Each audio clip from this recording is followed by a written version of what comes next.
Hi, Daily Coaching and Accountability, folks. David Halpert of Mastery Consulting. This is going to fit in the category, this video, of not just business skills, but actually leadership. How do great business leaders think about reinvesting in their business? And I'm going to use two examples for you. The first one is Jeff Bezos, founder of Amazon, wealthiest person in world history now, far wealthier than Bill Gates, Warren Buffett, Mark Zuckerberg, and the like. So, you know what's interesting? Let's start with Bezos. 22 years ago, as of the time of this video, he founded Amazon, and he and Amazon have lost money in 13 of those 22 years. Okay, I don't get that, do you? How on earth can the richest man on earth with the supposedly most profitable company ever lose money in 13 of 22 years? And many of you have already guessed it. Yes, he reinvests like a crazy man into his business fearlessly, which is incredible given what they've built, right? 13 of 22 years, they have more than reinvested all of their profits back in the business. And what kind of things, and what's his philosophy here? Well, if you look up Bezos's videos online, you'll find some interesting common themes. He likes to say there are three things that are most important and dear to him in business. Number one, customer is always first. We'll leave that one for today. Number two, innovation always. Ooh, we need to discuss that in a minute. And number three, long-term always over short-term. Okay, let's touch on those two. Innovation always, long-term over short-term. Innovation always.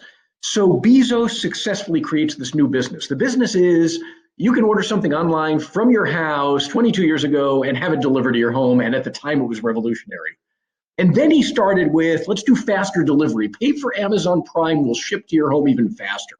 And I remember in those days, I don't know if you do, I was paying, I don't know what it was, $129 a year, thinking to myself, is it really worth it for faster delivery? And then he went and reinvested in his customer first, he says. And what did he do? You know what he added on as a product line? He goes out and starts basically producing TV shows and movies and opens a studio? What? What does that have to do with delivery of stuff? But all I keep remembering now is suddenly the $129 a month for not just faster deliveries, but also all these movies and TV shows and stuff seemed like kind of a bargain, to be honest. He has reinvested in all kinds of crazy things. They just bought the world's largest online drugstore pharmacy in order to be able to add those products to his product line. And more recently, they have invested heavily to compete directly with SpaceX and Elon Musk to take people into outer space in the first commercial, rockets, I guess. And that now all the stories online are that he's ahead of Elon Musk in the race. Crazy stuff. Innovation always, I guess, right? Lastly, he says, so what he's done is he reinvested in his business.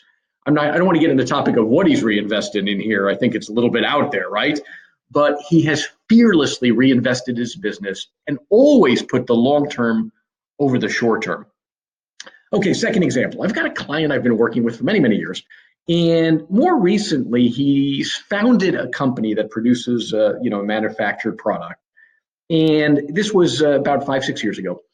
From nearly the very beginning, he decided he was only going to take a salary of $4,000 a month out of the business, even though the business was successful pretty early on, because he decided, he was at the time, sort of a single dating guy without a family. And he said, I don't really need anything to live on at the time.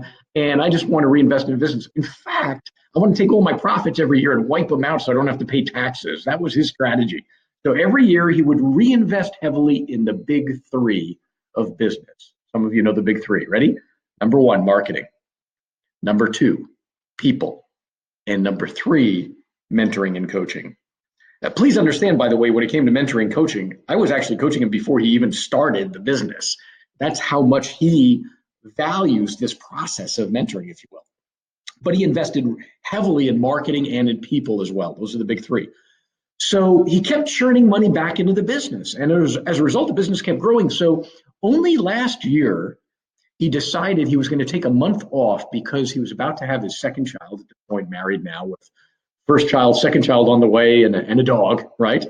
And he said, I'm going to take time off, Dave. You keep coaching my leadership team, do whatever topics you want, but we're not going to reinvest in anything this month. We're just going to have a breather. We need it, etc. So what happened in the month where he left the business and they didn't reinvest? And the answer is they poured a staggering amount of cash into their bank accounts.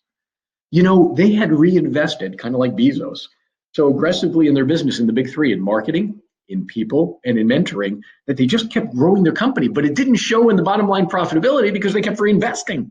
Here they are, they finally, 4 or 5 years later, take a month off and cash pours in like crazy. In fact, if they just continue to do that for a year, he'd kind of be set for decades. It's crazy. Okay, what's my point? My point is great business owners think differently about reinvestment. Like Bezos says, long-term over short-term, innovation always, customer first. My question for you today is, understanding what you've just heard, what might you do differently over the course of the next year in your business? Hope this was helpful.